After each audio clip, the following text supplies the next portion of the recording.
আজ আমি দুধমান কচুর গাটি দিয়ে একটা তরকারি রান্না করছি। আর এটা কিন্তু একেবারে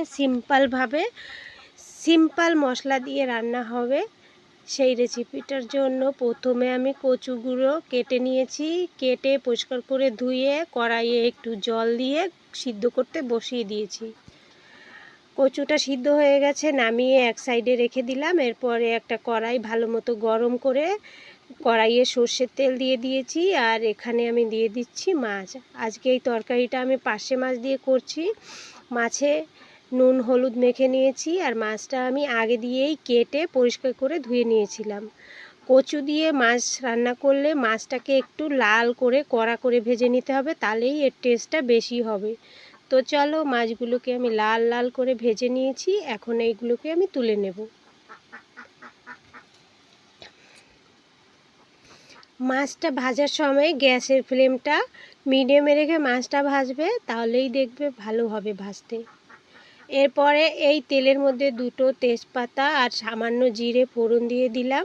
একটু হলুদ গুঁড়ো দিয়ে দিলাম। হলুদ গুঁড়োটা দিলে তেলটা ছিটকোয় না। আর এরপরে কিন্তু আগে দিয়ে সিদ্ধ করে রাখা কচুর গাটিটা দিয়ে দিলাম।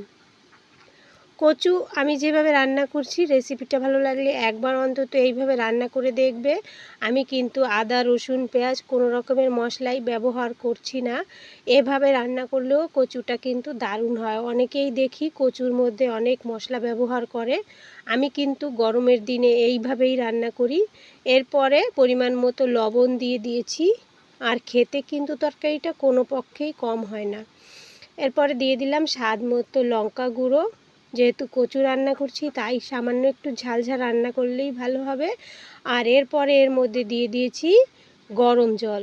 রান্নায় গরম জল ব্যবহার করলে কিন্তু রান্নার স্বাদটা আরও বেশি ভালো হয়। চেষ্টা করি গরম জলটা ব্যবহার করার। এরপরে উপর দিয়ে ভেজে রাখা মাছগুলো দিয়ে দিলাম।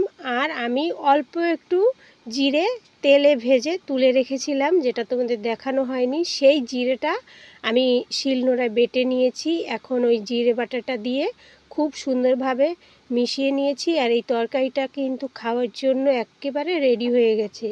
গরম গরম ভাতের সঙ্গে এমন একটা তরকারি হলে আর কিছুই লাগবে না। তো এখানেই শেষ করছি। টাটা।